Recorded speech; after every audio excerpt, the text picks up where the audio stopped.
चलिए question number 31 देखते हैं। 31 में पूछा गया है कि निम्नलिखित में से कौन सा अधिकार दीवानी प्रकृति का है। ए, मंदिर के चढ़ावे में हिस्सा लेने का अधिकार। बी, जुलूस निकालने का अधिकार। सी, मंदिर में पूजा करने का अधिकार। या डी, इनमें से सभी। इस क्वेश्चन का राइट आंसर आपका ऑप्शन नंबर डी ही होगा। ये सभी जो अधिकार दिए गए हैं ये दीवानी प्रकृति के अधिकार हैं, सिविल नेचर के अधिकार हैं। मंदिर में चढ़ावे में हिस्सा लेने का अधिकार, जुलूस निकालने का अधिकार और मंदिर में पूजा करने का अधिकार। एमपी सिविल जज 2018 में इस सवाल को आपसे पूछा गया है। एक्सप्लेनेशन में भी आपको यही देखने के लिए मिलेगा। मंदिर के चढ़ावे में हिस्सा लेने का अधिकार, जुलूस निकालने का अधिकार तथा मंदिर में पूजा करने का जो अधिकार है वो दीवानी प्रकृति का अधिकार है। ये आप याद रखेंगे। चलिए अगले क्वेश्चन की तरफ चलते हैं। अगला क्वेश्चन है, निम्नलिखित में से कौन सही सुमेलित नहीं है। किसको सही सुमेलित नहीं किया गया है। ऑप्शन है वाद का संस्थित किया जाना, धारा 26 आदेश 4 नियम 1। बी, अंतराभिवाचीवाद, धारा 88 आदेश 35 नियम 1। सी, मैत्रीपूर्णवाद, धारा 90 आदेश 35। या फिर डी ऑप्शन है सामयिक मजुराई आदेश 20 नियम 19 क्लोज 3। तो इस क्वेश्चन का राइट आंसर है ऑप्शन नंबर सी, मैत्रीपूर्णवाद गलत मिलाया गया है, इसका गलत सुमेलन किया गया है। ये सही सुमेलित नहीं है क्योंकि मैत्रीपूर्णवाद सीपीसी में कहीं दिया ही नहीं गया है। मैत्रीपूर्णवाद के जैसा कोई शब्द सीपीसी में है ही नहीं।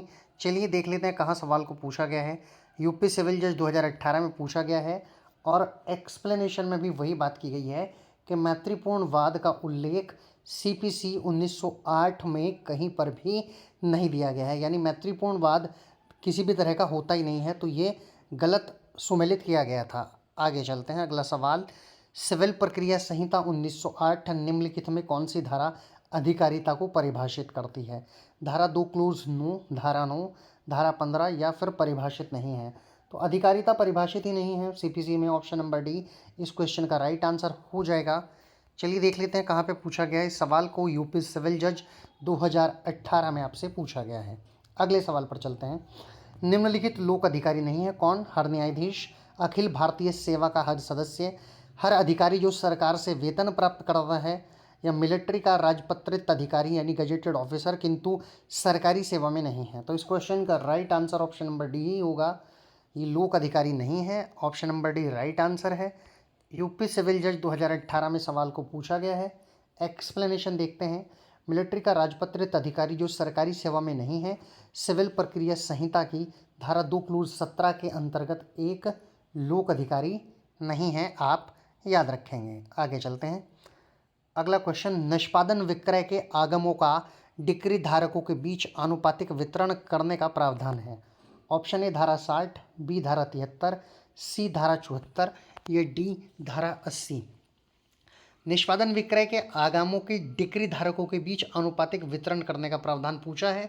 राजस्थान जेल लो 2014 में सवाल को पूछा गया है और right answer option number B होगा, धारा 73। चलिए आगे चलते हैं।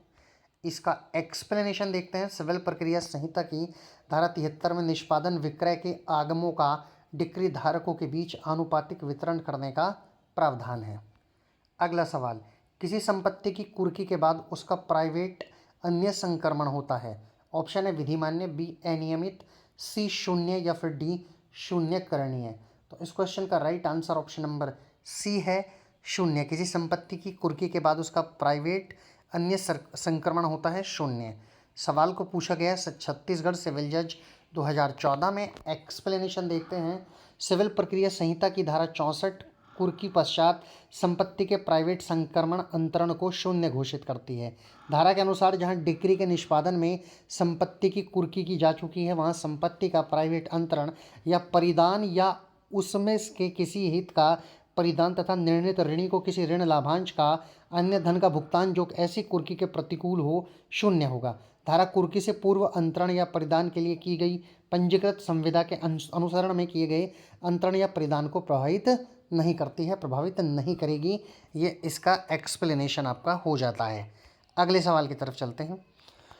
भरण पोषण के लिए आज्ञप्ति यानी कि डिक्री के निष्पादन में किसी व्यक्ति का वेतन किस सीमा तक कुर्क किया जा सकता है। 1/4, 1/3, 2/3, आधा।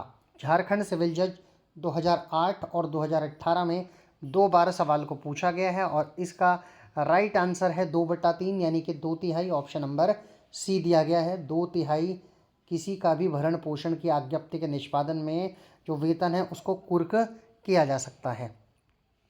एक्सप्लेनेशन देखते हैं। सिविल प्रक्रिया संहिता 1908 की धारा 60 की उपधारा 1 के परंतुक के खंड 6 के अनुसार भरण पोषण की किसी डिक्री के निष्पादन में किसी व्यक्ति के वेतन को 1/3 की सीमा तक कुर्क या विक्रय नहीं किया जा सका है। अर्थात किसी व्यक्ति के वेतन को 2/3 की सीमा तक किसी डिक्री के निष्पादन में कुर्क या विक्रय किया जा सकता है।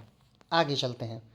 डिक्री के निष्पादन में निम्नलिखित में से कौन सी संपत्ति कुर्की और विक्रय के लिए दायी नहीं है?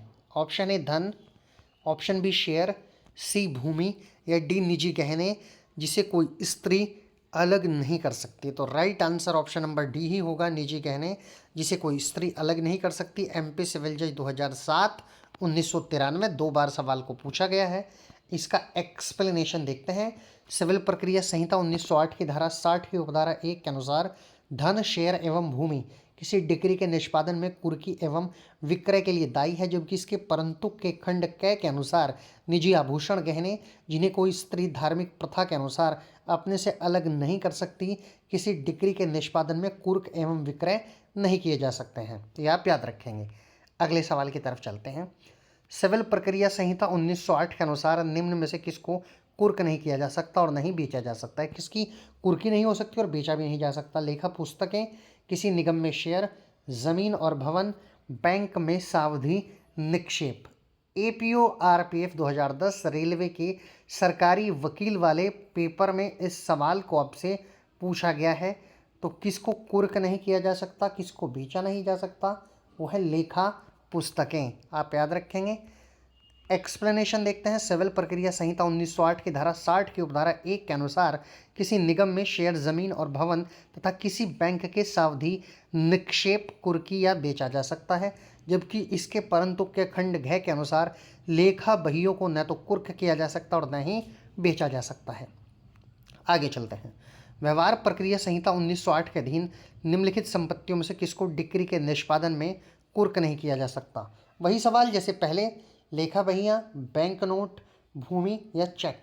तो लेखा बहियाँ जो हैं उन्हें कुर्क नहीं किया जा सकता है।